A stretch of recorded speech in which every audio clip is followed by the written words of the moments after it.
one of the filming locations for the X-Men series. Don't forget to tune in to Digital Nest only on Net25.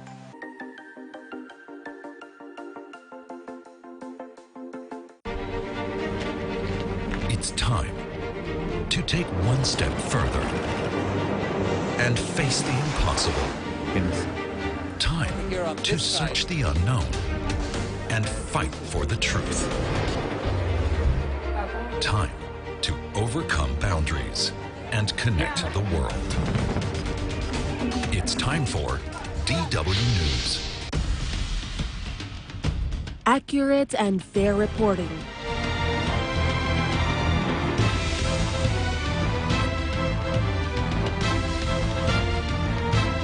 Not only from Batanes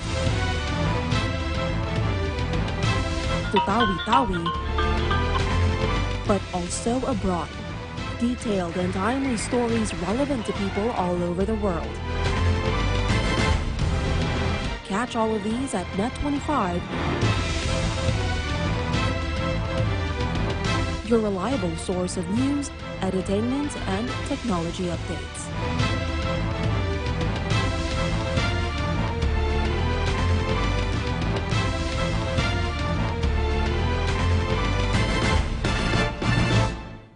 Earth, home to millions of species, a home worth saving. Global Ideas tells stories of creative people and innovative projects around the world. Ideas that protect the climate, boost green energy solutions, and reforestation. Using interactive content to inspire people to take action. Global Ideas, the environment series of Global 3000. Hi, I am Teacher Sally, and this is Kid Kwento, one of Net25 Kids' online shows. Kid Kwento is now on TV. You can watch us every Monday, Wednesday, and Friday at 4 to 4:30 p.m. Also watch Anong Sa Inyo with Ate DJ every Tuesdays and Thursdays at 4 to 4:30 p.m. Sa Kid Kwento, ang aming motto ay, let's all read to succeed! Hooray! Kita-kita tayo ha! Bye-bye! In Good Shape, your weekly health show on DW that covers many aspects of healthcare. We look at what's new in medical treatment, nutrition, fitness, and beauty. We discuss these topics in depth with specialists.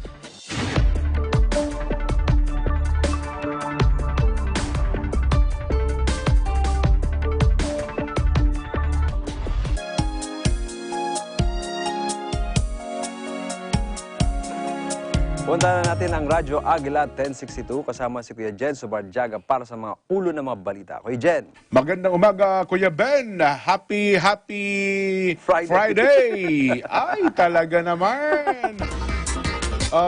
Wala bang nakapula sa kasama mo? Meron si Paulo, naka-jacket na pula. Alam na. Pula din ang kotse niyan eh. Mahilig sa pula talaga yan. Ganan. Ay, nako. Eto na po ang ulo ng ating mga mahalagang balita. Pumapagaspas. Sunod-sunod na pagdagit ng agit. February 14, 2020. US President Donald Trump nagpasalamat sa pagpapawalang bisa ng Pilipinas sa Visiting Forces Agreement. Makakatipid daw ng pera ang Amerika dahil dito. Pangulong Duterte nanawagan sa sambayan ng Pilipino na maging kalmado at mapagmatyag sa gitna ng banta ng coronavirus o COVID-19. Umano'y paglabag ng kumpanyang ABS-CBN sa prangkisa, ibinigay ng Kongreso, iimbestigahan ng Senado. Total deployment ban sa Kuwait, tinanggal na ng DOLE. Sa abroad, Bernie Sanders at Pete Buttigieg, baga naman pangalan nun, nangunguna sa 2020 Democratic race para maging presidential race sa US elections. Yan po ang ulo ng mga mahalagang balita. Radyo Agila, balitang panggising. Sa detalye. Patuloy na umaakit ang bilang ng mga nasawi dahil pa rin po sa COVID-19. Pumalo na po sa 242 ang bilang ng mga namatay mula sa nasabing virus sa Hubei Province. Sa tala po ng National Health Commission, mahigit sa 1,300 na ang bilang ng kumpirmadong nasawi mula po naman sa COVID-19, habang halos 60,000 na ang infected na nasabing sakit. Sinabi ho naman ng Chinese President Xi Jinping na bagamat may positibong resulta sa ginagawang hakbang ng China para mapigilan po ang pagkalat ng COVID-2019, ay dapat na huwag maging kampante. Ulit, huwag maging kampante ang kanilang bansa sa ginagawang epidemic control efforts nito. Naharap pa rin anya ang China sa large-scale war dahil sa nasabing virus, pero tiwala sila na kanila itong malalabanan. Karagdagang 33 hinihinalang kaso ng COVID-2019 ang naitala po sa Pilipinas. Batay po sa data ng Department of Health. Sa kabuuan, meron na pong 441 persons under investigation sa bansa. Ulitin ko po sila po ay mga persons under investigation. Hindi pa po kumpirmado merong COVID-19 ha.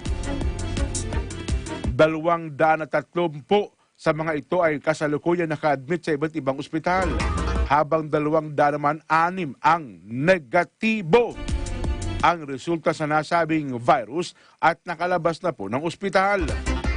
Napansin niyo po ang nagnegatibo halos 206 at nakalabas na po ng ospital. Sa Metro Manila po ang may pinakamataas na bilang ng na-admit na hinihinalang kaso ng COVID na nasa 80. Sabi po ng Health Undersecretary Eric Domingo, karamihan sa mga PUIs ay pawang mga Pilipino. Pakinggan natin ang report mula kay Ludovico Simintak. Pangulong Duterte tiniyak sa publiko ang kahandaan ng gobyerno para matugunan po ang coronavirus outbreak. Sabay sabi ng Pangulo, kalma lang tayo. Ludovico Simintak, banatan mo. Kinalma ni Pangulong Rodrigo Duterte ang publiko kaugnay ng problemang dulot ng Coronavirus Disease 2019 o COVID-19. Sinabi ng Pangulo na bagamat may 3 ng kumpirmadong naitalang kaso ng COVID-19 sa bansa, wala pang naitatalang local transmission ng nakamamatay na virus.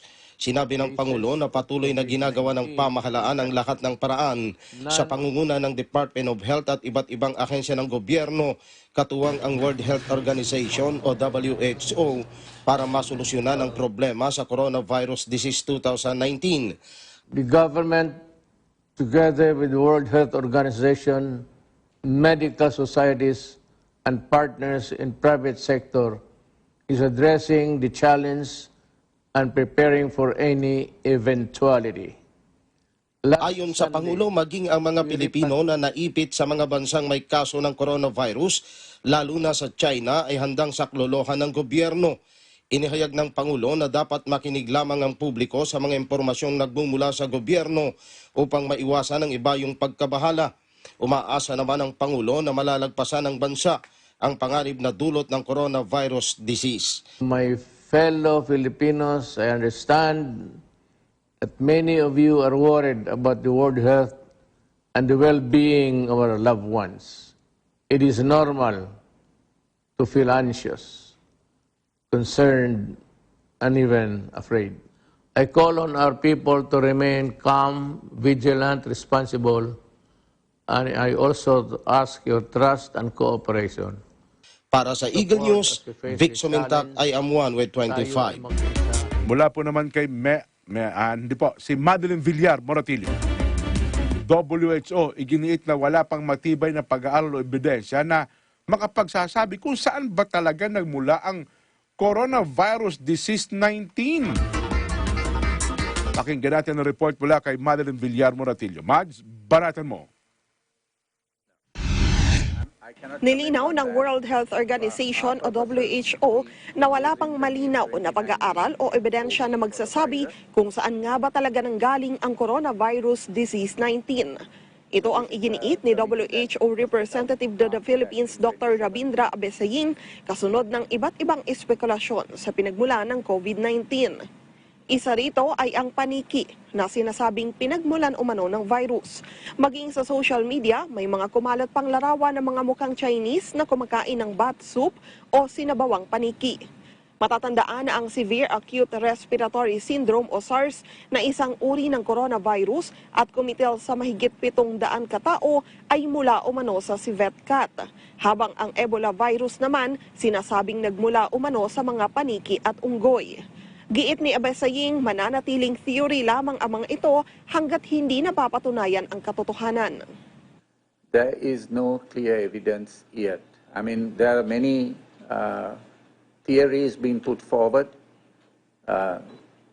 and views of experts being shared, but from WHO's perspective, none of this has been established in an evidence-based fashion. Kanina, nagsagawa naman ng kilos protesta ang ilang miyembro ng PETA o People for the Ethical Treatment of Animals sa harap ng tanggapan ng Department of Health. Nakasuot pa ng hazmat suit ang mga ito at mayroong bitbit na placard na nananawagan sa publiko na maging vegan para makaiwas sa iba't ibang uri ng sakit kagaya ng COVID-19. Marami ng sayantipiko na nagsabi na ang coronavirus ay nakaugnay sa pagkain ng mga hayop. Sinasabi nila na nagsimula ito sa Chinese wet market na nagbibenta ng mga seafood, buhay na hayop, exotic na hayop para sa pagkonsumo ng mga tao. Kaya po sa palagay ng PETA at ng World Health Organization, United Nations, kailangan nating pigilan ang pagkain ng karne. Para sa Eagle News, Madeline Villar Moratillo, I'm Juan with 25. Marami pa ho tayong mga mahalagang balita. Patikim pa lamang yan, ano ha? Balik ulit tayo sa ating mga kabarkada sa Pambansang Almusal. Ben?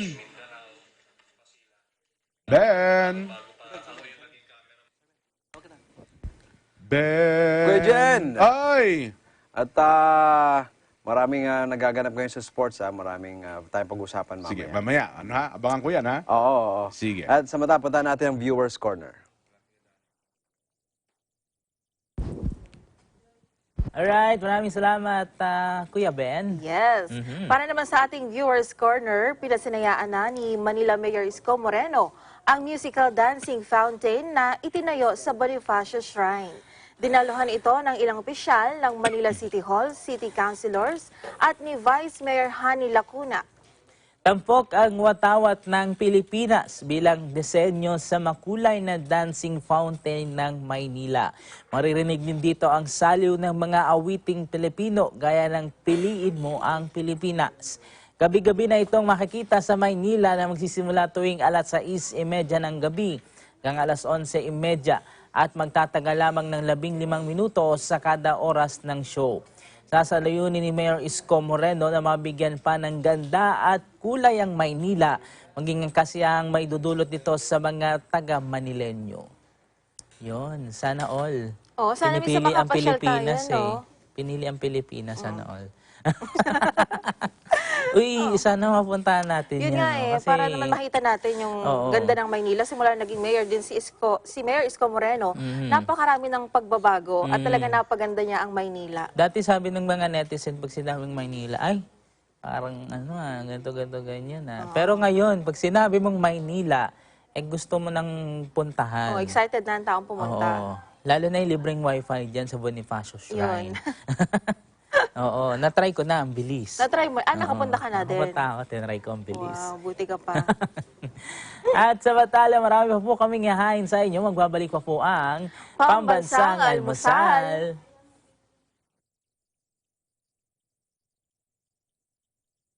This portion is brought to you by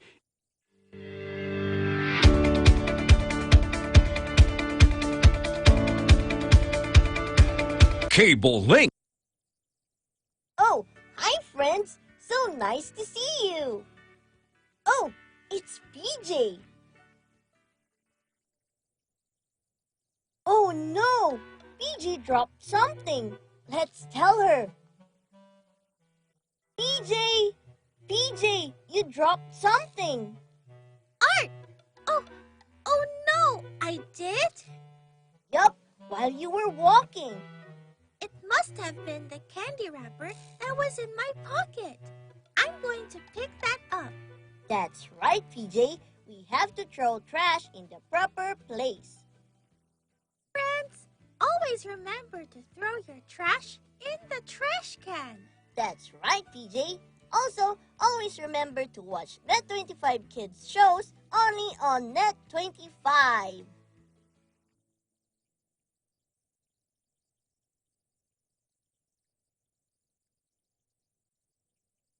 Innovation, digital disruption, globalization. Startups, micro, small, and medium enterprises, as well as large corporations, all face interesting challenges in the market today. Peek into the world of exciting opportunities and partnerships to drive growth with the latest business news and information. We are open for business. Join the conversations to create a more vibrant environment for entrepreneurship. Catch Open for Business every Saturday from 5 to 6 p.m. Open for Business, from vision to action.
Punta natin muli ang Radyo Agila 1062 kasama si Kuya Jen Barjaga para sa iba pang mga balita. Kuya Jen.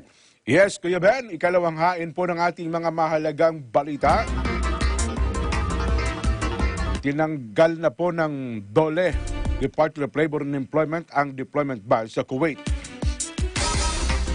Noon pong February 6 ay nagpatupad ng partial lifting ng ban ng DOLE kung saan exempted sa ban ang mga skilled workers at nagbabalik manggagawa. Gayunman, sa pagkakataong ito, sinabi po ng Labor Secretary Sylvester Beglo III na total lifting ang kanilang ginawa. Ginawa po ito ng DOLE makaraang mapagkasunduan ang pagbuo ng Harmonized Standard Employment Contract para po sa mga Pilipino at siguraduhin ang maayos na takbo ng kaso laban sa mag-asawang suspect sa pagpatay sa OFW na si Jeneline Villavende. Sa atin parehong mga tampok na balita, ipinagkibit lamang ng US President Donald Trump ang pasya ng Pangulong Rodrigo Duterte na ipawalang visa ang Visiting Forces Agreement o ang VFA. Saklaw po ng 1998 VFA ang legal framework na nagsasagawa ng joint military exercises katulad daw po ng balikatan. Sa panayam ng mga reporter sa White House, sinabi po ni Trump na makakatipid ng Amerika ng pera dahil sa pagbasura po ng VFA. Ayon naman sa militanteng grupo, kontrobersyal ang VFA sa Pilipinas dahil special treatment na ibinibigay sa mga sundalong Amerikano na gumagawa ng krimen sa bansa. At dahil po sa kasunduan, hindi kinakailangan ng mga US servicemen ng visa at ng pasaporte para makapunta ng Pilipinas.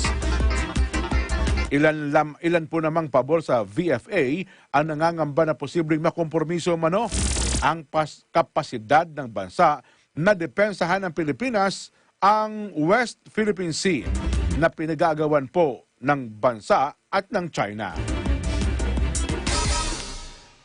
Balikan natin ang report po ni Ludovico Samintaak.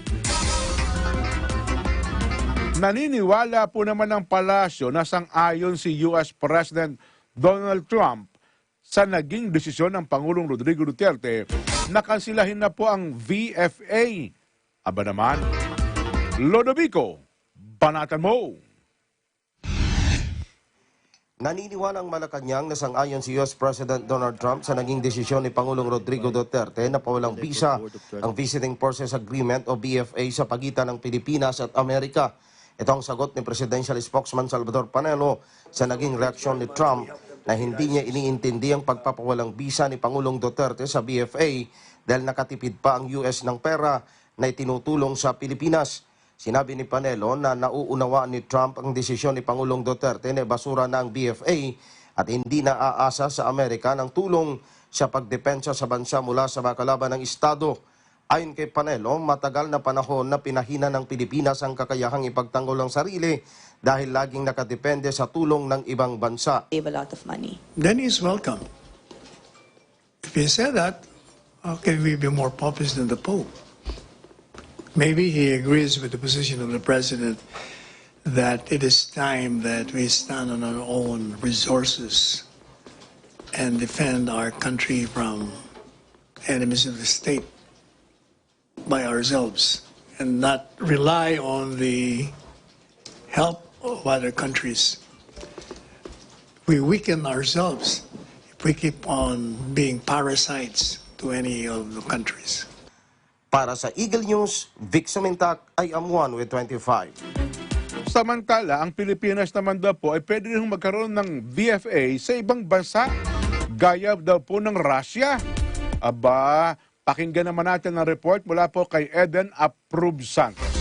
Eden, banatan mo! Welcome sa Makabayan Block sa Kamara ang posibilidad na magkaroon ng tratado tulad ng Visiting Forces Agreement o VFA ang Pilipinas sa ibang mga bansa. Ito ang kinumpirma ni Kabataan Party List Representative Sara Ilago at Gabriela Party List Representative Arlene Brosas matapos ihayag ni Pangulong Rodrigo Duterte na maaari tayong magkaroon ng VFA sa Russia at iba pang bansa.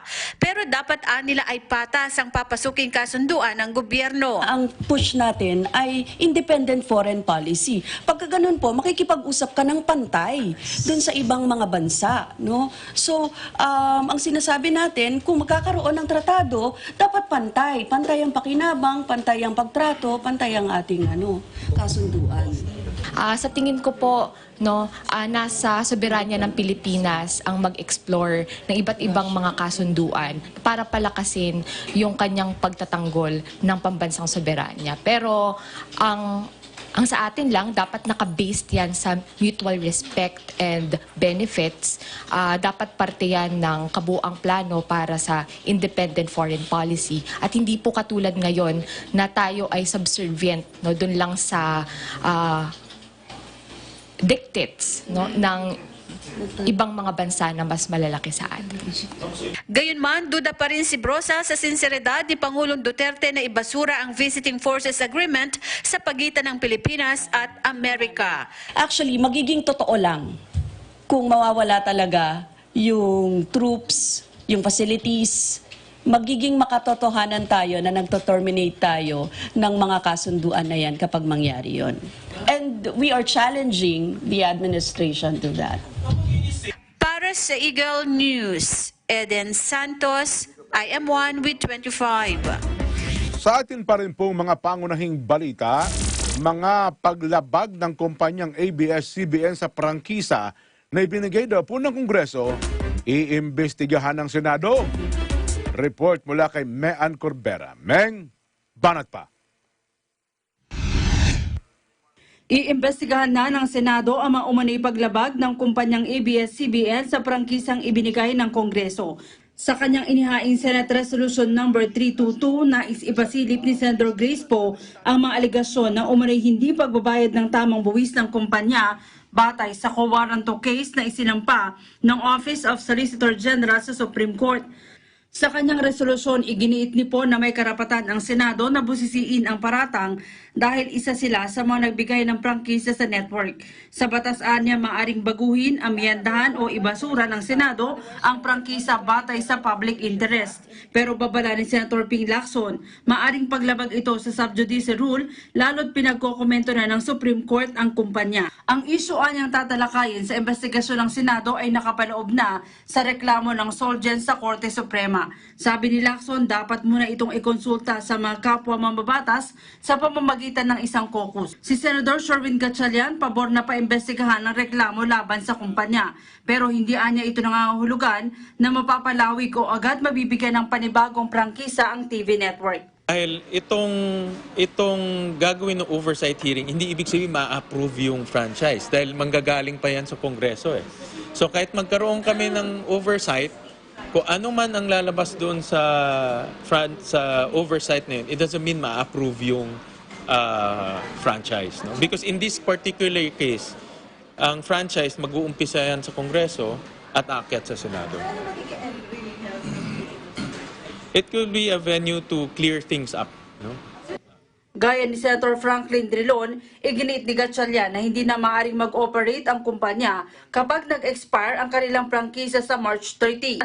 Hindi niya maaaring gamiting batayan ang provisional authority na maaaring i-issue ng National Telecommunications Commission dahil wala itong legal basis. Maaari lang niya silang magpatuloy ng kanilang operasyon kung bibigyan sila ng temporary permit ng Kongreso para makapagsagawa ng transition period. In my opinion, based on my analysis, pag-end ng franchise, wala ka ng legal basis to operate. Kasi the franchise gives you the legal basis to operate. No? In fact, yung kanilang permit, yung CPCN, manggagaling yan, ang legal basis manggagaling sa franchise. So, in other words, kung wala kang legal basis to operate, hindi ka pwede mag-operate. Para sa Eagle News, may Ann Corvera, IM1 with 25. Samantala, ang kilalang pulis na drug buster, Police Lieutenant Colonel Jovi Espinido, bay mantakin nyo, kasama daw po sa narcolist. Mar Gabriel, banatan mo! Ayaw kumpirmahin ni PNP Chief Police General Archie Gamboa na kasama si Police Lieutenant Colonel Jovi Espinido sa 357 pulis na nasa narcolist ni Pangulong Duterte. Ito'y kahit pa may mga general na nagkumpirma na kasama sa listahan si Espinido na isa sa mga naging mukha ng war on drugs ng Administrasyong Duterte.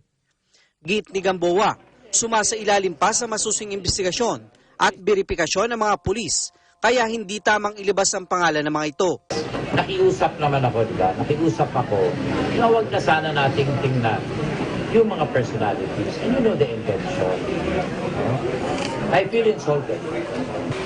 Sa datos ng PNP, sa 357 pulis na nasa listahan, 2 ang may ranggong Brigadier General, 10 ang fully pledged police colonels, 27 ang lieutenant colonels, 27 ang majors, at 4 ang lieutenants, habang police non-commissioned officer naman ang iba pa.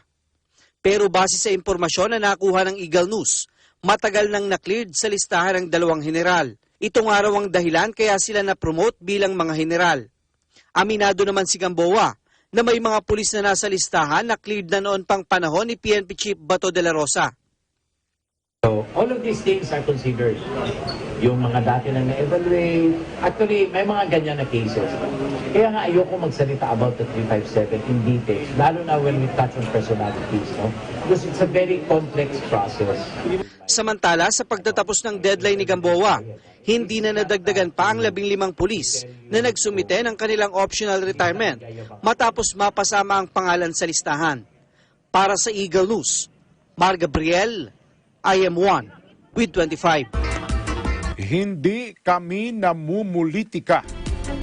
Ito po ang giniit ng DOJ panel of prosecutors na nag-iimbestiga at naghain ng kaso laban kina dating Senador Antonio Trillanes at iba pa na dawit sa planong pagpapatalsik kay Pangulong Rodrigo Duterte. Sinabi po ng Senior Assistant State Prosecutor Olivia Torrevillas na patas sila sa ginawa nilang pagdinig sa reklamo laban kina Trillanes. Kung walang ebidensya, anya hindi naman nila isasampa ang mga kaso. Pero mayroon anya silang mga ebidensya para kasuhan ng conspiracy to commit sedition sina Trillanes. Pangunahin na po rito ang serye ng totoong narco-list videos na kinuhanan sa Communication Center sa Ateneo de Manila. Report naman mula kay Moira Encina, DOJ kinukonsideran na gawing testigo si Peter Jomel Advincula alias Bicoy sa kaso daw po laban kay Senador Trillanes. Moira, banatan mo! Maaring gawing testigo ng DOJ si Peter Jobel Advincula alias Bicoy sa kasong conspiracy to commit sedition laban kay dating Senador Antonio Trillanes IV at iba pa na sinasabi nagsabwatan sa destabilization plot laban kay Pangulong Duterte at sa pamilya nito. Isa si Advincula sa 11 individual na kinasuhan ng DOJ sa korte sa Quezon City ng conspiracy to commit sedition. Ang kaso ay nagugat sa tinaguriang Project Sodoma at ang totoong narco-list videos na nagdadawit sa Pangulo at sa pamilya nito sa illegal na droga. Ayon kay Senior Assistant State Prosecutor Olivia Torrevillas, pwede lang gamitin bilang ordinary witness si Bicoy sa oras na litisin ang kaso sa hukuman. Sinabi pa ni Torrevillas na pag-aaralan din nila kung gagawin nilang state witness si Advincula. Pero sa ngayon anya ay maaga pang sabihin kung gagawin nilang state witness si Bicoy. Diliw ng piskal na maaari silang gumamit ng ibang mga testigo at hindi sila limitado labang kay Advincula.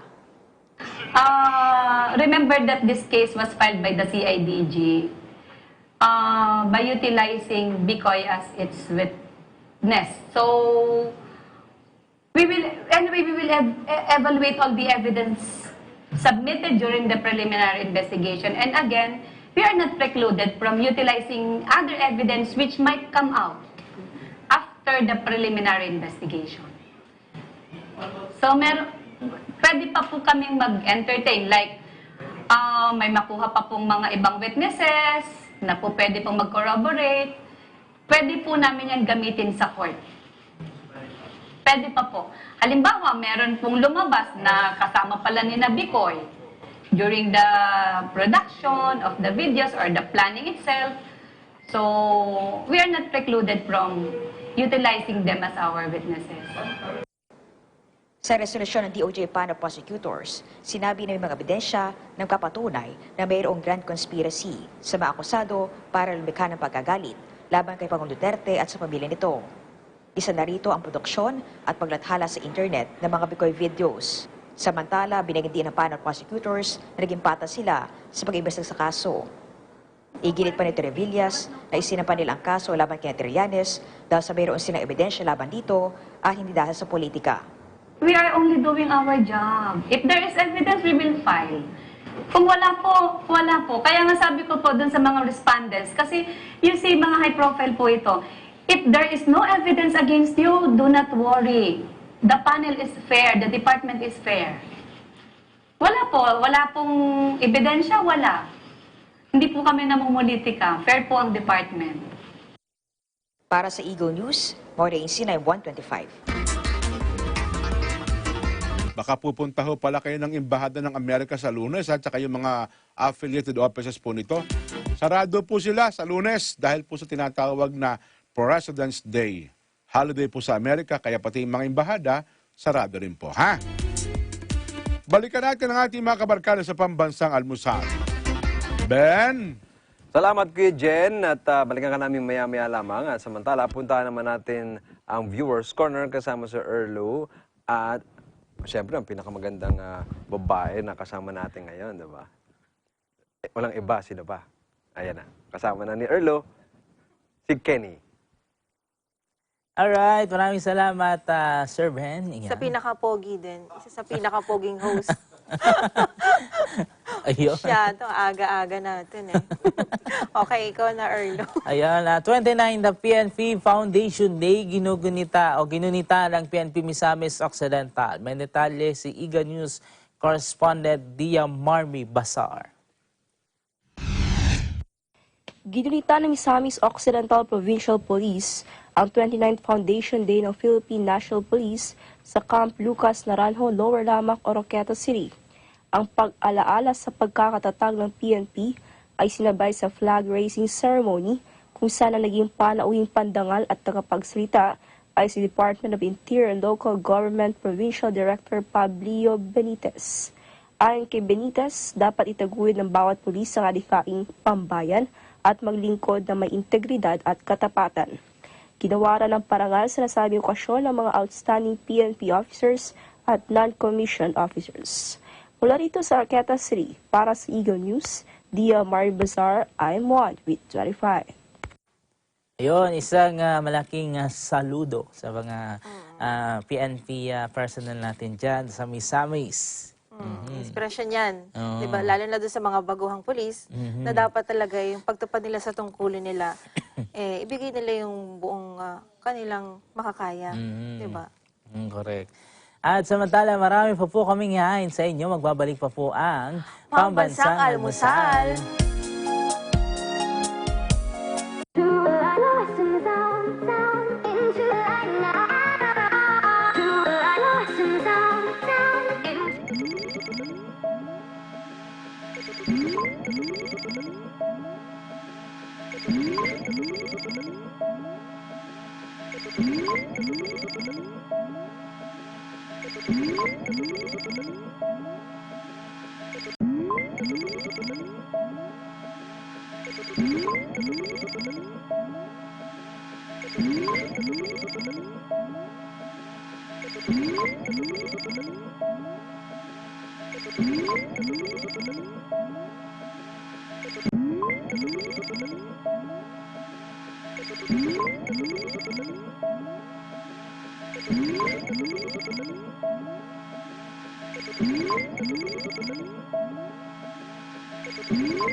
Agda 1062, kasama naman ang pinakagwapo sa balat ng radyo, Kuya Jen Sobarjaga. Kuya Jen. Ganun sana talaga naman, ano ha? Oo. Inubo ako. Eto na po ang ating mga balitang pulis. Driver ng jeep na nang araro sa mga estudyante sa Makati City. Nako po! Nagpositibo sa droga ang ay, nako talaga naman, oo. Samantala, pamilya ng iba pang nadamay sa aksidente, desididong magsampa ng kaso. Pwede bang ilatag mo sa kalsada yan, driver? Sagasaan ko na rin, ano ha? Ay, talaga naman, pwede ba? Ay, nako. Biglang uminit ang ulo ko, ano ha? Erlo Bringas, banatan mo!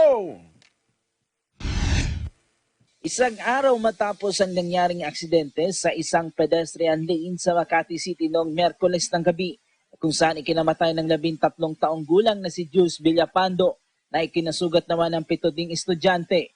Dito nakitaan ng kabi-kabilang paglabag ang driver ng jeep na si Crisal de Tamparo. Isa na dyan sa pagpositibo nito sa initial drug test na susundan pa ng isang confirmatory test.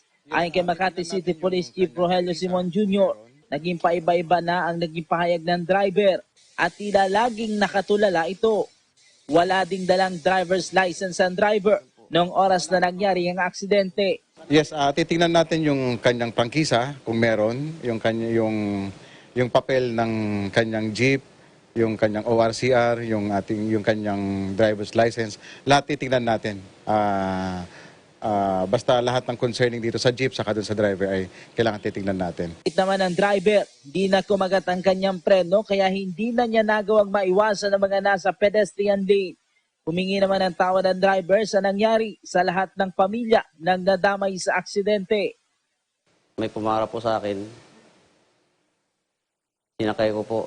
May preno pa. Yung pagbaba ko po, nung pinara na ako ng PSD dun sa may tawiran, wala na po. Hindi na kumakagat yung preno ko. Sa kabila ng paghingi ng tawag ng suspect, desidido naman ang pamilya Villapando na ituloy ang kaso. Maging ang pamilya ng iba pang nasugatan sa aksidente, handa ding ituloy ang asunto laban sa suspect. Nagpasa na din ng sinumpaan sa laysay ang pamilya Villapando, maging ang iba pang pamilya ng nasugatang estudyante. Ang sabi sa amin ng doktor na nag-medico legal, ang sanhi ng ikinamatay ng anak namin ay yung pagkabasag ng kanyang atay. Hindi kami titigil hanggat hindi siya maparusahan. Kung ano yung hustisya na dapat para sa kanya, yun ang gagawin namin. Hindi namin ipagpapalit sa pera yung anak namin. Sa unang gabi ng burol ni Jules Villapando, dumagsa ang mga kaanak, kaibigan ng pamilya. Dito nila inalala ang kabaitan ni Jules sa maraming pagkakataon bilang isang kaibigan, kaanak at masayang kasama. Yung pagkakakilala ko po kay Jules is very friendly po siya, masiyahin po siya, tas sobrang sigla niya po pag may church activities po kami. Kung kailan may nalalapit po pa po kaming isang church activity, tsaka pa po siya nawala. Sana kay Manong Driver, pagsisihan niyo po yung ginawa niyo po. Mabigyan po sana ng hustisya yung yumao naming kaibigan. Nagawa pa daw ni Jules na makapagligtas ng kaklase na nadamay din sa aksidente. Mayroon siyang kasamahan na niligtas para hindi madamay doon sa aksidente. Marami rin akong nababasa na pinupuri siya dahil nawala man siya, isa naman siyang bayani. Nagbigay na din ng tulong pinansyal ang driver ng jeep at operator ito sa pamilya Villapando, maging sa pamilya ng iba pang nasugatan. Maging si Congressman Kid Peña, personal na nakiramay din at iniabot ang tulong pinansyal sa pamilya Villapando. Kasong reckless imprudence resulting in multiple physical injuries at homicide ang kakaharapin ng suspect. Para sa Eagle News, Earl Vingas, I am 1B25. Ayo, makapagsabi lang tayo sa dapat hindi na natin binibigyan ng pagkakataon na makapagpaliwanag itong driver na ito. Anong pangalan ng driver? Si Tamparong. Ayun, ang malungkot ho sa bagay na ito hong ganitong aksidente, available ho ito, Reckless imprudence lang ho ang pwedeng ikaso. May panukala ho ngayon, taasan na ang kaso dito sa mga aksidenteng gaya nito dahil po sa pagmamaneho, At dapat walang karapatan magmaneho itong si Tamparong. Kung hindi ka ba naman talagang, ay nako. Mantakin mo, tumatawid yung mga bata, bigla mong inararo, Tapos sasabihin mo na wala kang preno. Kung gawin kayo nating kalso itong taong ito, Ikaw kaya ikalso namin doon sa preno. Ay, nako, oo. Nakakapanginig po ng laman itong si Tamparong na ito. Sige po, lagpasan ko. Baka kung ano pa masabi ko, Baka makapagpahayag pa ako ng mga presidential language. Ay, nako po. Maaaring mawalan daw po ng 1.1 million metric ton ng dressed pork kung magpapatuloy po ang pagkalat ng African swine fever. Ayon po sa Philippine Veterinary Drug Association, na nasabing shortage ay batay na rin sa ginawang pagtaya ng mga eksperto. Sa abroad, nanguna po sa 2020 Democratic race sina Bernie Sanders at Pete Buttigieg. Ganun ba apelyido niya to, Para maging kandidato sa susunod na Pangulo ng Amerika. Naipanalo po ng dalawa ang una't dalawang pagkakataon ng New Hampshire primary. Samantala, sumuko na para sa kanyang presidential bid si African-American presidential hopeful na si dating Massachusetts Governor Deval Patrick. 8 na lamang ang mga kandidato na maglalaban-laban para po sa Nevada primary sa February 22 at sa South Carolina February 29. Sports. Nagdagdag pa po ng malalaro ang Gilas Pilipinas para sa pagsabak nila sa first window ng FIBA Asia Cup qualifier. Sa katauhan po ito na Vic Manuel, Abu Tracker at ng Alaska Aces. Si Manuel ay naging bahagi na po ng SEA Games kung saan naging coach si Team Co noong nakaraang taon, habang si Tracker naman ay nakasama na rin sa Gilas sa second window ng FIBA World Cup qualifiers noong 2018. Papalitan po ng dalawa sina Christian Standhardiger at Mac Bello na umatras sa torneo dahil sa iniindang injury. Ayun! Pero palang injury. Kuya Ben, tapos ang ating mga balita sa Radyo Agila, ha?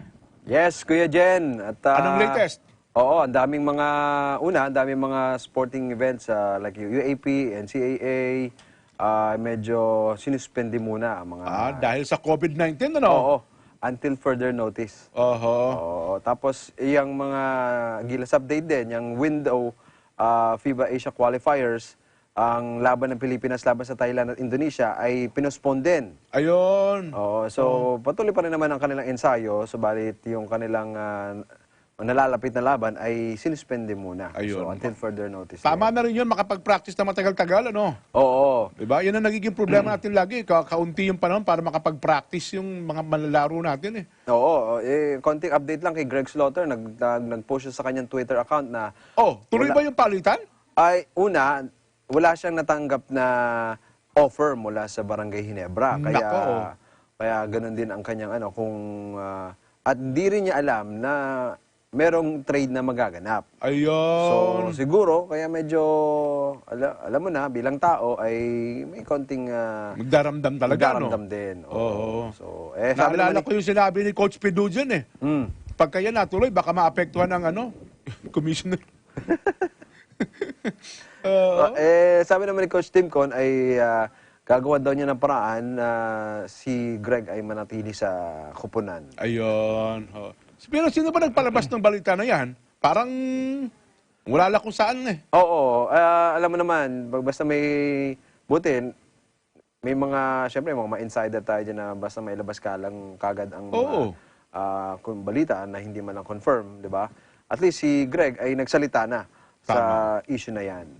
Tsaka hindi pa sa pakakawalan ng barangay yan? Oo. Hindi ba? Siguro, gusto manatili ni Greg sa Barangay Ginebra, ayaw niya na sigurong lumipat pa ng ibang kupunan. So siguro, makita din ng Barangay Ginebra ang loyalty ng tao. Siyempre. Ha? Kaya, ayan. At siyempre, tuloy-tuloy pa rin ang mga ibang event na katulad ng Asian Badminton Championship at natapos na yan, although tinuloy ang tournament na yan dito sa bansa. So other than that, ay sinuspende lahat. Ayun. Maraming salamat sa iyo, Kuya Jen. Ay, welcome na, Ben, ha? Friday ngayon. Happy Friday, ha? Yes. Pakisabi mo rin kay Kenry at kay Erlo. Mabuti pa yung weather, may pag-asa. Silang dalawa. Nawalan na ng pag-asa. Bye, Kuya Ben. Bye, Kuya Jen. At sa Lunes ulit. Ayan, at maraming salamat. At punta naman natin muli ang... tutok lamang po kayo sa amin at magbabalik ang Pambansang Almusal.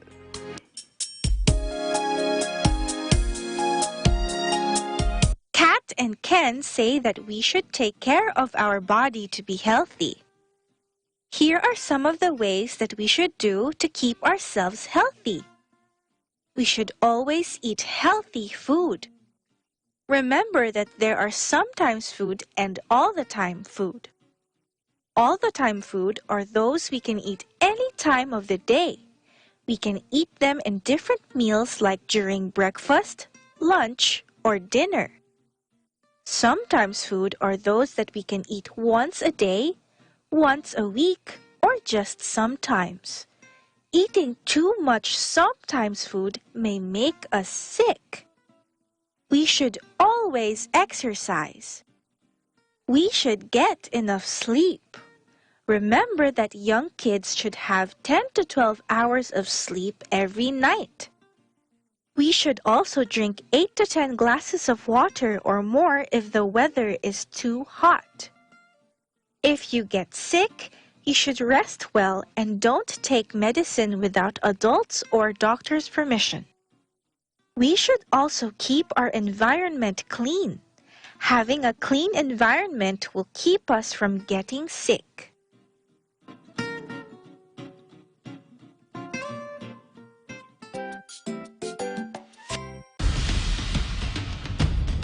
Tamang impormasyon, napapanahon. Mula Batanes hanggang taon-taon. Di lamang sa bansa, kundi maging sa iba't ibang panig ng mundo. Mga balitang makabuluhan, mga panayam sa kinauukulan, subaybayan. Dito lamang sa Net25.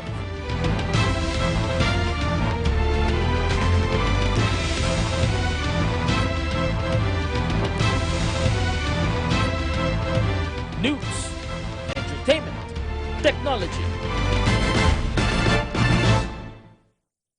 Mga uri ng kwento. May iba't ibang uri ng kwento. Ang kwento ay maaaring salimbag o dilimbag na panitikan, mga pang-araw-araw na karanasan at imahinasyon. Narito ang mga uri ng kwento.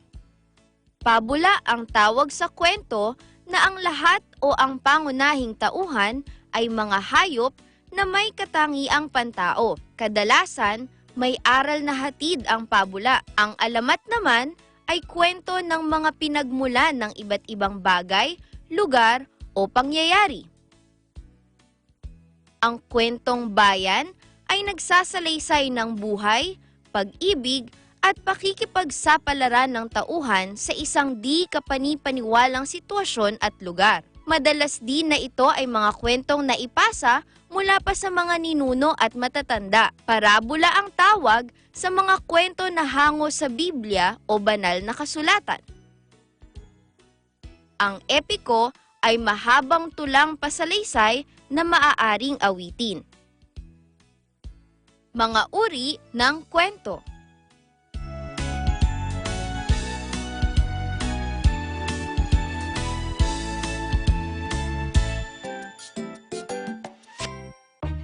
Mga isyung panlipunan.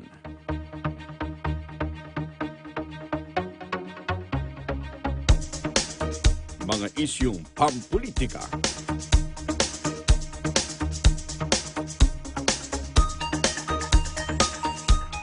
Tatalakayin, lilinawin, kasama ang mga batikang komentarista, Congressman Dante Marcoleta at Jen Sobartiaga sa ganang mamamayan.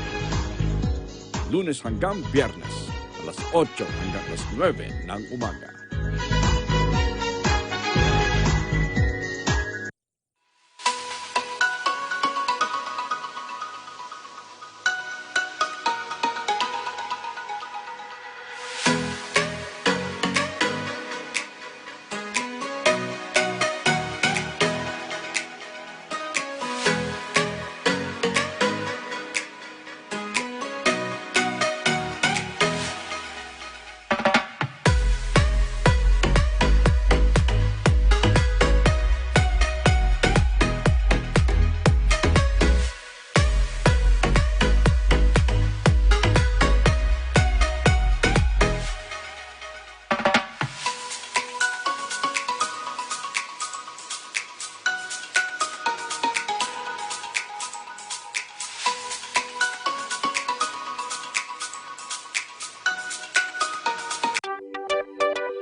Annyeong, bonjour, konnichiwa, hello! Kumusta po sa lahat ng viewers namin dito sa Pilipinas? Ako si Ate DJ and you can watch me and Teacher Sally here on Net25 Kids Live. You can catch me every Tuesdays and Thursdays on Anong Sa Inyo, and you can catch Teacher Sally every Mondays, Wednesdays, and Fridays here actually on this set. This is the Kid Kwento set. Iniimbitahan po namin kayong lahat na manood ng shows ng Net25 through OSN. You can now watch Net25 shows on the OSN channel 725. Panoorin nyo ang mga favorite Net25 shows nyo live and on demand, anytime, anywhere, and on any mobile device on OSN Play. Dito sa Net25 and OSN, siguradong at home kayo dito. Again, I am Ate DJ and I am one with 25.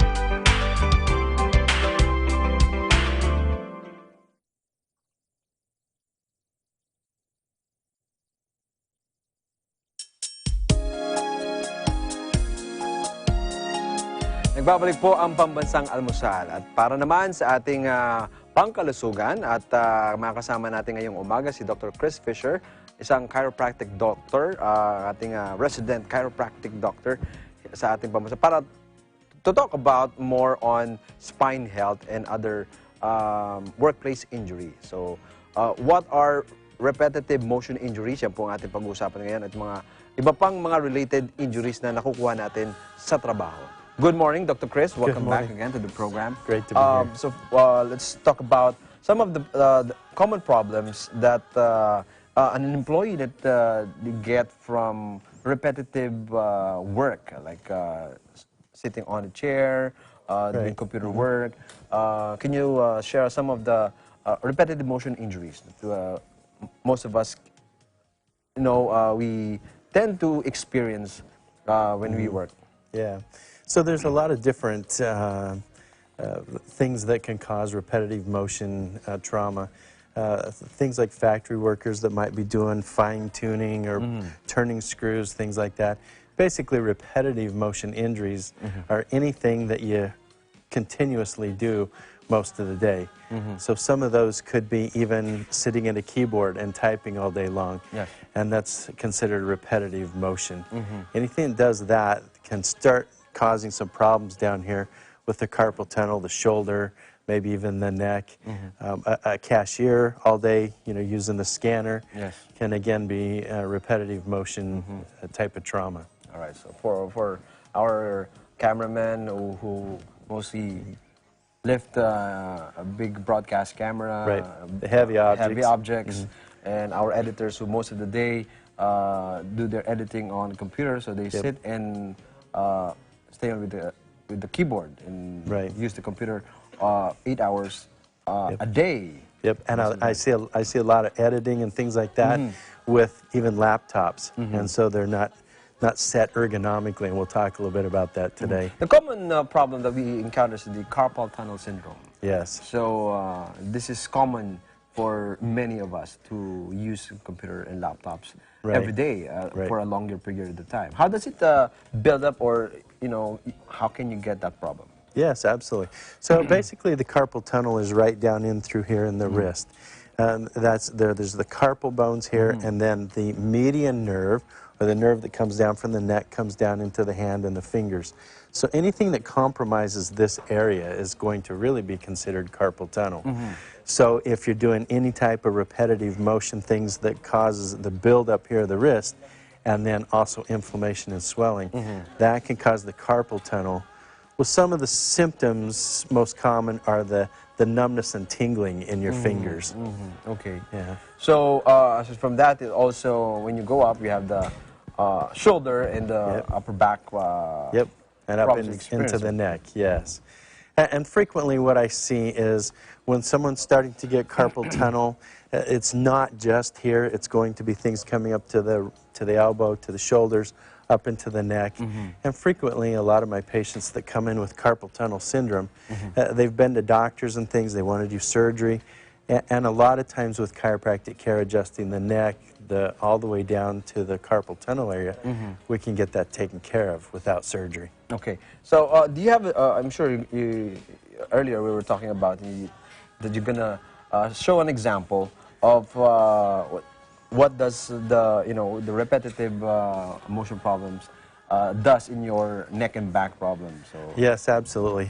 Some of the things that I like to do is my patients come in, and one of the first things, especially if they're working in an office setting, is to do some ergonomic assessment. Okay. And so that's why we kind of brought some of these chairs here today to be able to show some of those.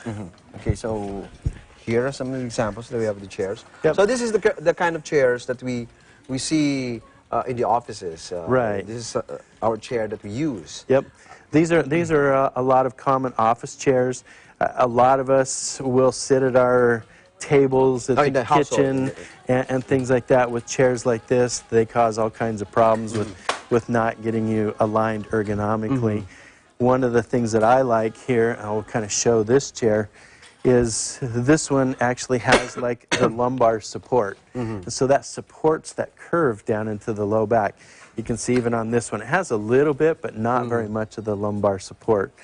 The other thing that I like with it is I like arms like this. You have that as well. These arms can slide up and out of the way if you need to get in under the table a little bit more. The other thing that I like is that it's pretty straight up and down, so that it keeps your posture in a nice straight up and a down alignment. And then also when you're sitting at a keyboard and in the office situation, a lot of times I'll see patients, they'll have their arms up like this. Yes. And then we wonder why the neck and upper back shoulders are always tense. Yes. Because we're doing this all day and we're typing on the computer. So I always try to get my patients to bring the keyboard down a little bit. Okay. So you got to get down here about level. And you might have to raise your chair up. If your chair's too low and you're up like this, then that's a problem. You can raise your chair up like this. Okay. And so that's one of the things that you need with a good office chair. Okay. And then I see also they reach for their mouse and it's way out here.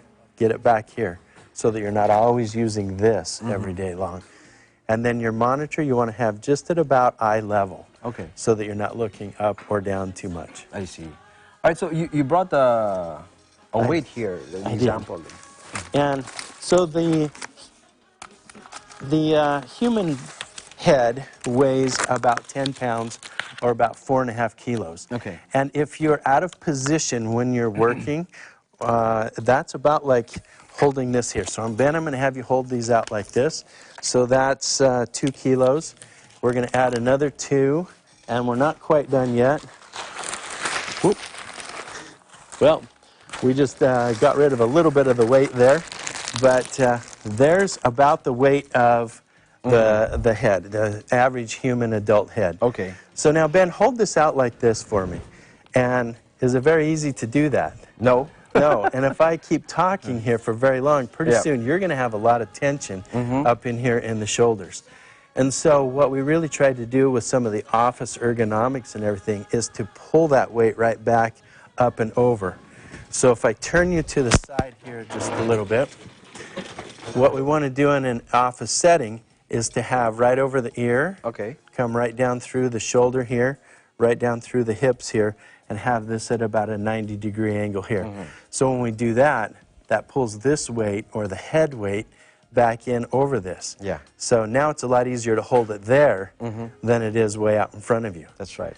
So when you're sitting and you're leaning in like this all day long, you're adding probably almost about 5 times this weight to the shoulders up in here when you're in a non-ergonomic position. It also kind of removed the additional strain on your muscles and bones. Yes, and absolutely. you have the proper position. Yep. I see. So, what some of the examples of exercises? And later on, we'll do some adjustment for those. We'll bring in Erlo to do the demo for one of the neck adjustments. Yes, yes. So, first of all, let's your proper posture and some exercises to prevent this kind of injuries. Yes, absolutely. Aside from the one that we discussed about the posture of the positioning of being straight up and down and having this proper posture. What about exercises and some there's a stretching? couple things that anyone that does repetitive type motion work can do. You want to do some stretching, so you stretch like the carpal tunnel this way, like that. And then I like to do really some stretching way out like this with the fingers, and then let them relax, and then stretch and let them relax. Okay. One of the ways that your viewers at home can really kind of assess and test some of the carpal tunnel is it's right in through here, and if you just tap your finger like this, pretty good on there. A lot of times if you've got a carpal tunnel problem here, and you'll feel the for shocking. some, for worst carpal problem, they get an operation. Yes, absolutely. So chiropractic is not going to always help all the carpal tunnel, and sometimes you do need a surgery down here. But surgery should be a last option. Okay. So that's one test, and then the other one is to take your hands like this and kind of hold them this way for about a minute. And if your fingers start going tingly and numb, then you probably have a problem here Okay. at the carpal tunnel region. Ayan mga kapabansa, isa sa mga exercise para malaman nyo na meron kayong problema sa carpal, yung mga ganitong exercises. So, trying to... Yeah, hopefully you don't have the carpal tunnel. So most people that have a real problem with carpal tunnel, you do this and it's in about 5 or 10 seconds, their hands are going numb, and things like that. Most of the time, if you've got a serious carpal tunnel or even a moderate carpal tunnel situation, a lot of times at night, the fingers will start going numb. Okay. And you'll start noticing like these two fingers or these two fingers.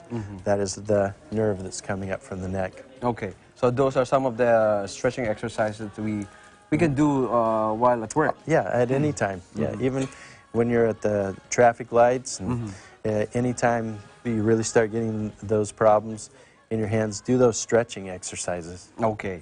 All right. What about for neck and shoulders? Yeah, so the neck and shoulders, again, really it comes down to posture. And so most of us have this forward posture. So if we will pull the shoulders back, and I like to do some shoulder rolls and shrugs like that, that always feels really good. And kind of pulling the neck back as well, pulling this into a perfect posture. Okay. Those also help a lot throughout the day. Ayan mga kapabansa, isang sample ng exercises para ma-relieve and also to prevent some injuries absolutely. at work. Kaya tawagin naman natin si Erlo, no, para masubukan ang adjustment ngayong umaga. Ayan, Erlo. We're going to put you over here in this chair. We'll pull this one right over here. Okay, just go ahead and have a seat right here for me. Okay. And so Erlo, he not only he stays at office and he also do reporting outside of the office. And so he also sits the crew cab most of the time, and also if there's a chance to interview and do the story. But sometimes he also experience some neck problems and shoulder problems. Yeah, and I can kind of see some rounding of the shoulders here, so that gets a lot of tension right up in through here. And most people will hold their tension up here. They come to me all the time, and they're like, why is it always sore up here? I know I can get right on someone's shoulders right here, and it's going to be sore because we're all holding our shoulders up like this. And so with the nature of your job that you do and you're driving and things, you're always got that tension in the shoulders. And so we had a chance to work with you last week and do some exam and adjustment there too. So I thought maybe what we would do is to go ahead and do another neck adjustment, and then I'll show some of the shoulder things that we'll do as well, okay? So let me just see which way we need to go here. And there's two of them right here in the neck that I want to get. We're going to get this upper one and this lower one. So again, just a little pop. There we go, good. And right here. About this time when a husband comes in and the wife is sitting over here, she's about ready to run out the door. But it doesn't hurt, right? It feels good. The other thing I want to do is I'm going to get just a little bit here with the shoulder. I'm going to just bring this across this way and then raise up. And a little pop, like that, good. And that should feel even better with the shoulder. We can come down to an elbow, and we can work down in through here, and then even down in the wrist, right in here. So those are some of the things that I like to do with carpal tunnel to be able to address everything all the way down here to all of the different joint areas that could be a problem. I see. Erlo, anong nararamdaman mo? Medyo nawalan ng konting, kumbaga, nawala yung tension kanina. So parang na-relax ka rin ba? Na-relax ako. Kailangan maging loose and relax. I feel like a new. A new person. A new person. Ayan. So, sa mga kapambansa natin na nais na kumonsulta, and patuloy lang kayo, contact Dr. Chris. Invite him. So I'm at United Nations Chiropractic Center in Quezon City. You can look us up on Facebook. You can find us there. You could also find some of my blogs and information on things like this at YouTube at Doc Chris Fisher. That's DOC Chris Fisher. And look up some of those things to be able to help you. And I'm adding new material all the time. All right. So, Ayan po mga kababansa, isa na namang makabulang impormasyon at sa pangkalusugan ng ating natutunan ngayong umaga. Kaya tutok lamang po kayo sa amin at marami pa po kami ahain sa inyo ngayong umaga. So magbabalik pa ang Pambansang Almusal. Pambansang Almusal, Pambansang Almusal. Innovation, digital disruption, globalization. Startups, micro, small, and medium enterprises, as well as large corporations, all face interesting challenges in the market today. Peek into the world of exciting opportunities and partnerships to drive growth with the latest business news and information. We are open for business. Join the conversations to create a more vibrant environment for entrepreneurship. Catch Open for Business every Saturday from 5 to 6 p.m. Open for Business, from vision to action. We are living during the most extraordinary time in human history.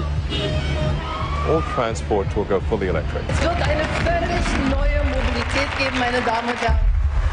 Rev, the new auto show on DW. Getting you into gear on cutting-edge developments. Wasserstofferzeugung braucht Energie. We focus on green technology. Das Auto ist im Betrieb absolut emissionsfrei. And also feature head-to-heads. And the latest launches. Das Fahrgefühl war gut, er lässt sich sehr gut fahren, er liegt sehr gut auf der Straße. And mobility stories from around the world.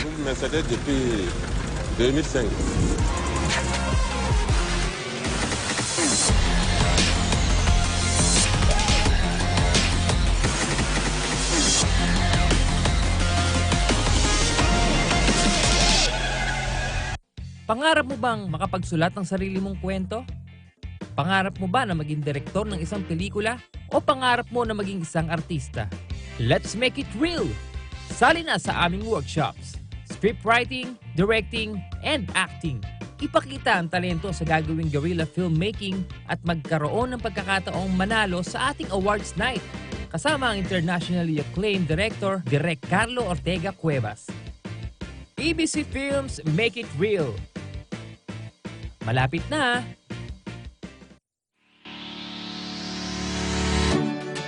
Mga kababayan, lalo na sa mga OFWs sa Middle East at North Africa, may good news kami para sa inyo. Mapapanood na ninyo ang Net25 at iba pang Filipino channels na hatid ng OSN sa presyong abot kaya.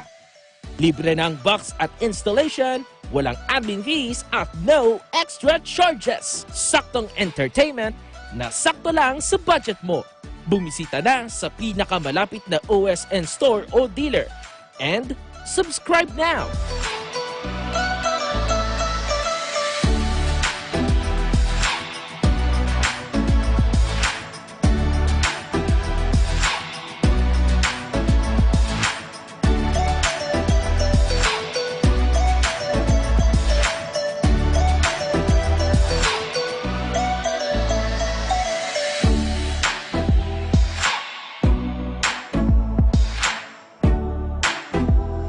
Sa Net25 at OSN, siguradong at home ka dito.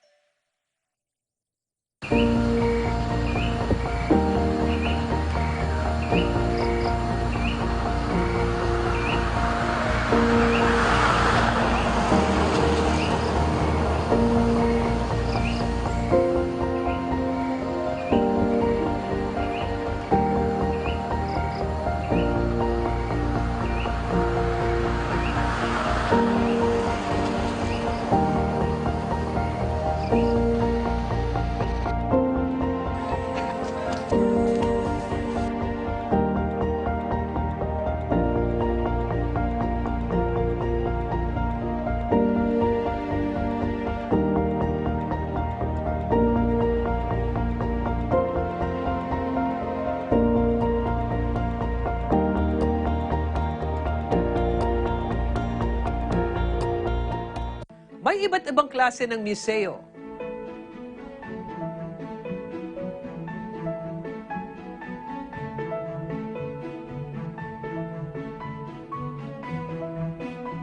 Ang mga museo ay institution na naatasang mangolekta, magpakita at mangalaga ng mga artifacts na mahalaga sa kasaysayan at ibahagi ang cultural at natural heritage. Sa pagbisita sa museo, lumalawak ang iyong kaalaman. Kaya naman dapat itong tangkilikin at pahalagahan.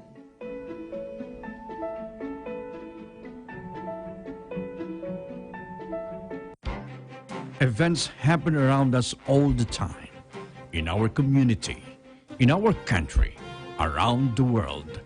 Events that affect people, move communities, or simply inspire us. Interesting events that people need to know. In these interesting times, we continue to be a competent partner in delivering news about these events. Fast, accurate, balanced. Eagle News, because we live in interesting times.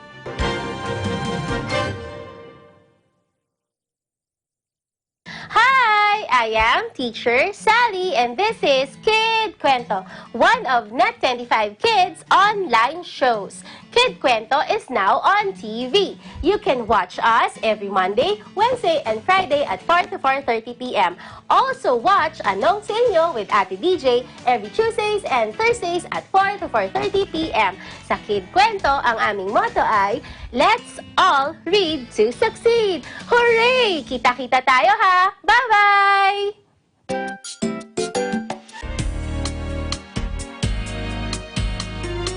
Ang Pambansang Almusal,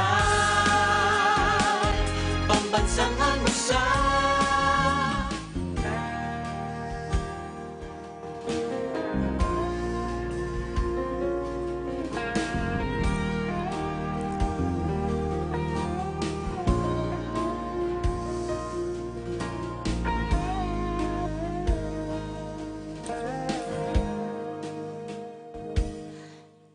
I was afraid our love would fade.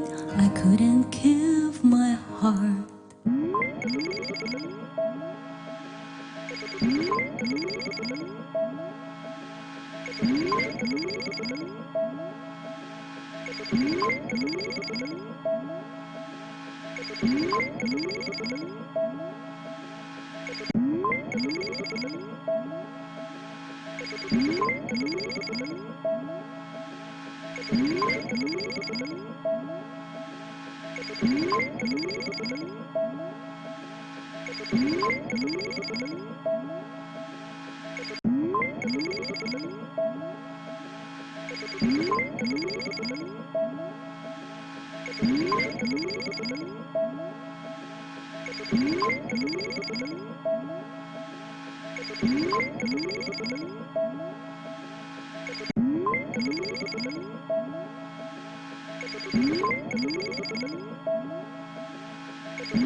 Pambansang Almusal. almusal. Ang ganda ni Miss Avon. Correct. Good Mhm. morning. Good morning. Yan. Ako, ang ganda ng song niya. Mhm. No? Pang ano eh. Malamig. No, giniginawa ko. Sino nag-compose ng song na kinanta mo, Miss Avon? Si Sir Jimmy Borja po, Mhm. yung composer po ng song. Ikaw ba yung nagko-compose ka din ng mga kanta? For now po, hindi pa po. Yeah. Pero that's actually my plan this coming year. Nice. Ayun, sino po ang inyong inspiration sa pagkanta? Ayan. Sa sakali nabubuo kayo ng song. Inspiration, actually si Moira po. Si Moira de la Torre. Yes, Yeah, si Moira oo. de la Torre. Gusto ko rin si Moira. Oo. Diba? Mga Ganda ganun naman. ng genre. Mga pang-relax kasi yung mga kanta niya, tsaka yung boses niya, lamig. Oo, yung tipong umasa ka, no? Makinig ka lang ng music nila Miss Avon. Ano ba yung mga genre na kinakanta mo? Actually, I got inspired actually in singing with Lea Salonga po. Yeah, mga Broadway, yung Sabi Mo. Yan. And then, ngayon po, more like yung si Moira de la Torre. Okay. Sino ba yung mga nagiging inspirasyon mo kapag kumakanta ka? Singer po. Yan, mga ganun. Inspiration. Actually, I'm more of an inspirational song. So, Grace Laura Story, ganun po. Ganun. Inspiration ko po sa pagkanta. Ayun, kung kayo ibibigyan ng pagkakataon, sino yung gusto nyong makakollaborate sa isang concert? At Isang saan concert. ito? Ayan. Of course. Alam yan ko na. po. Philippine Si Arena. Moira. Number one po si Moira. Talagang idol ko po siya. Ang place, Philippine Arena agad. Opo. Parang na-pressure si Yes. Ma'am. Ano, siya sumagot muna. Oo, Sige, yan. ano ba yung kanyang ano? Pag ikaw yung nagkaroon ng isang concert, sino gusto mong makasama? Of course, aside from Moira, of course, talagang bentang-benta po yung name niya. Si Miss Lea Salonga po. And of course, sino po yung hindi gustong makakollaborate, Sarah Heroni po. Aside from singing, ano pa yung pinagkakaabalahan ni Miss Avon? At this moment. At this moment. I just started my vlog. Usong-uso po ngayon yung Oo, kanya-kanyang ang dami na nagvo-vlog ngayon, di ba, Erlo? So, it's more my concept. The concept of my vlog is collaboration din po. So, usually I search for something unique. My first one is yung voice coaching and then magician. So, anything that I could learn from anyone and that I could also apply in life. Dapat makabisita natin ang kanyang May bisitahin natin. Oo, kanyang Yes, vlog. Oo, ayan. Yes. Do Ayun you have na- any promotion, Miss Social Avon? media, Social upcoming media. events. Yes, that song that you heard is already out on Spotify, iTunes. The music video is also out on YouTube channel, Viva Records YouTube channel.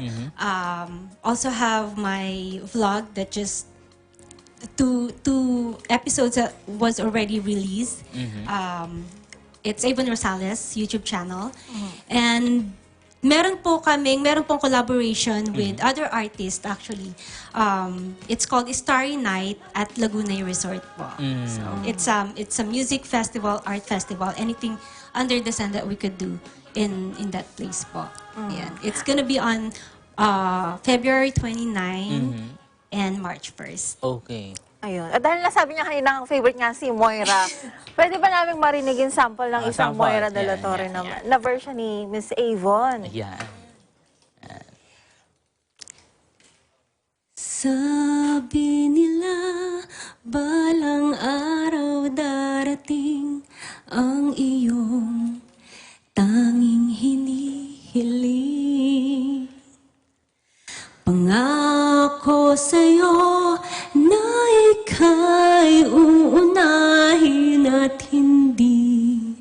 na itatanggi. Ayun po. Wow, galing. Si Erlo parang gusto na sumabay. Kaya nga, sabi ko. Thank you so much, Miss Thank you po. Avon, sa pagbisita sa amin dito sa Pambansang Almusal. Happy Love Day sa araw ng mga puso. Ayan. At samantala, marami pa kaming ihahain na impormasyon sa inyo. Babalik pa po ang Pambansang Almusal.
Tips time for parents. Teaching kids good behavior. Small kids tend to be self-centered or only think of what pleases them. That's why they would do whatever they would want to at times. As they grow up, they need to learn good behavior so that they would gain more friends and act appropriately. Here are some tips that parents can do to teach good behavior. Encourage kids to wait for their turn by asking them to wait or fall in line. Show kids that sharing is good, especially when playing with friends. Tell them to use words instead of just actions, especially when they want something. Ask kids to make rules with you. Use pictures for the rules so they would understand. Make a schedule with your kids. Remind them to check every finished task.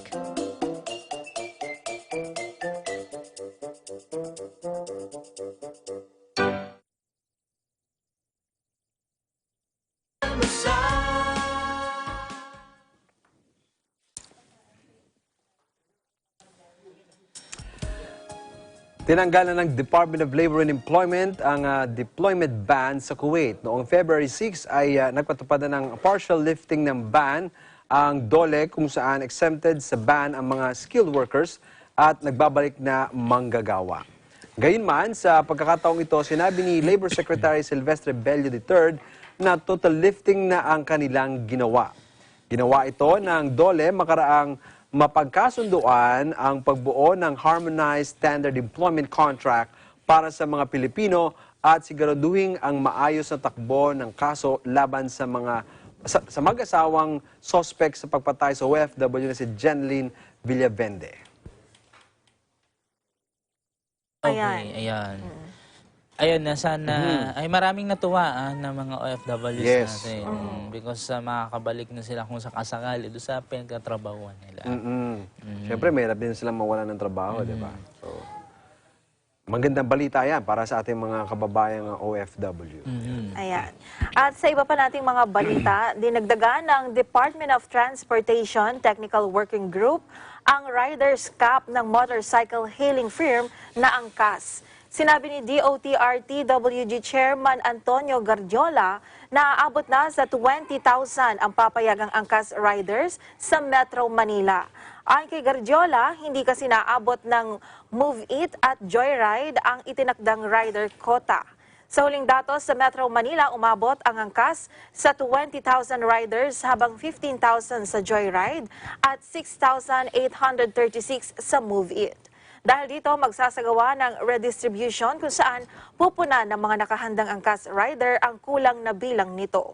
Matatanda ang nasa kabuuang 63,000 bikers ang pinayagan ng DOTR-TWG para sa motorcycle pilot test run kung saan tig 15,000 riders ang inalat sa bawat Transport Network Company o TNC sa Metro Manila. Tig 3,000 naman sa Metro Cebu at tig 3,000 sa Cagayan de Oro. Ayun, tuwang-tuwa dito yung mga natin, Siyempre, mga kababayang mga angkas riders. Mga gaan na buhay ginagamit ng mga motoshe. Pero maganda rin kasi equal distribution sa mga TNC provider na yan. Wala na monopoly ang nagaganap. At least nare-regulate ng ating gobyerno. At ito pa, at pinaghihigpitan ng ilang kongresista sa mga lokal na pamahalaan ang pagbibigay ng persons with disabilities of PWD IDs. Sa roundtable discussion sa Kamara, binigyan diin ni AXIS Party List Representative Eric Yap at ang Probinsyano Party List Representative Ronnie Ong na marami na sa ngayon ang gumagamit ng PWD IDs kahit wala namang taglay na kapansanan. Isa sa nakikitang problema rito ni Yap at Ong ay ang maluwag na prosesong sinusunod sa pagbibigay ng PWD IDs.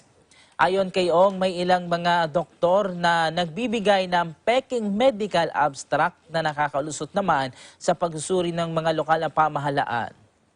Dahil dito, nakatakdang ipatawag sa Kamara ang Department of Health at Department of Interior and Local Government para alamin ang mga hakbang na dapat gawin para masawata ang problemang ito.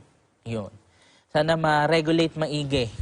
Wag na magamit sa panloloko. May mga nagpapanggap na PWD. May nabalita dyan before na nakumpiskahan ng mga peking PWD IDs. Oo.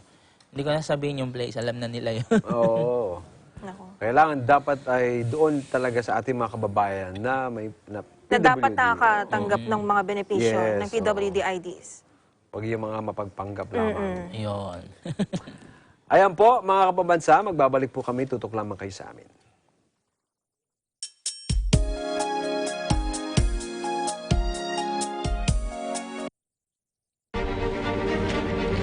It's time to take one step further and face the impossible.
Mga isyung panlipunan.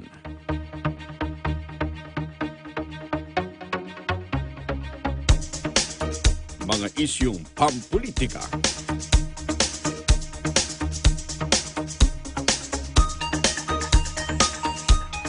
Tatalakayin, lilinawin, kasama ang mga batikang komentarista, Congressman Dante Marcoleta at Jen Sobartiaga sa Ganang Mamamayan.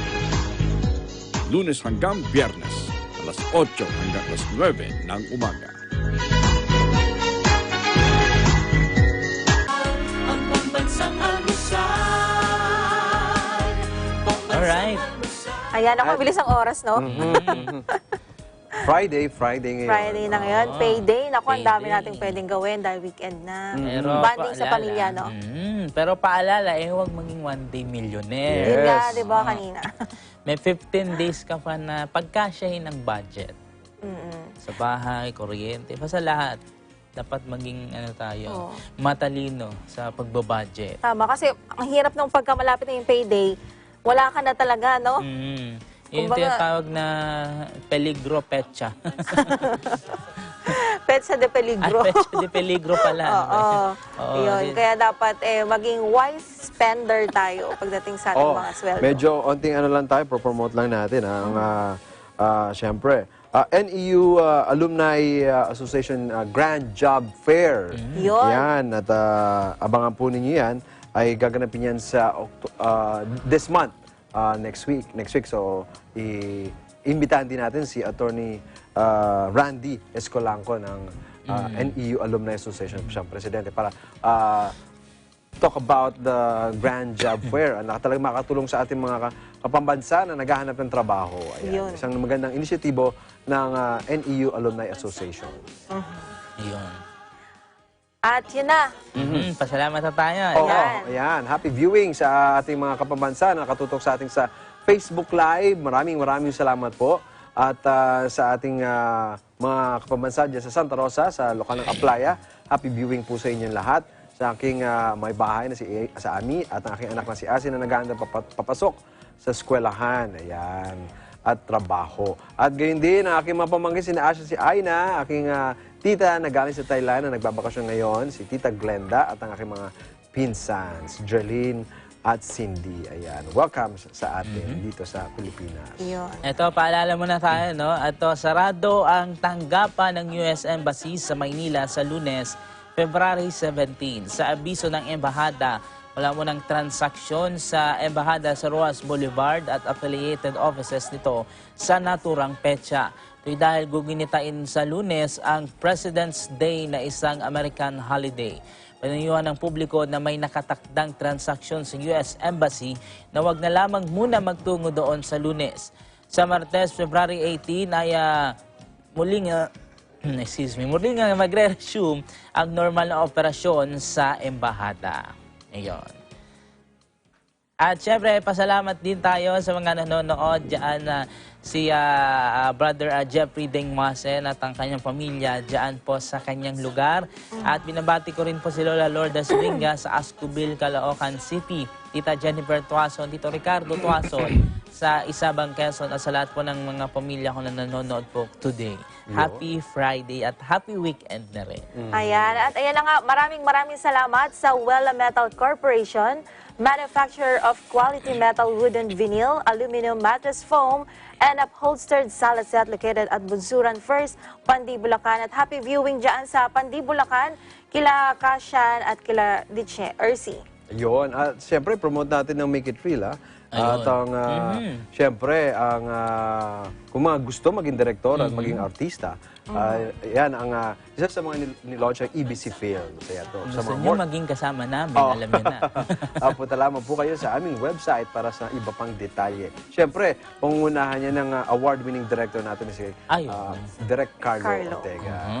February 22 din pala ang NEU Alumni Grand Job Fair. Yun. At happy birthday dyan sa aming karadyo Agila si Kuya Bob Arlelejo from EBC Family and Pambansang Almusal. Ayan. At tapos na naman po ang 2 oras ng balitaan, masarap na kwentuhan. Ayan. At kita-kita po sa Lunes, pagpatak na alas 5 ng umaga, dito lamang sa Pambansang Almusal! Happy payday!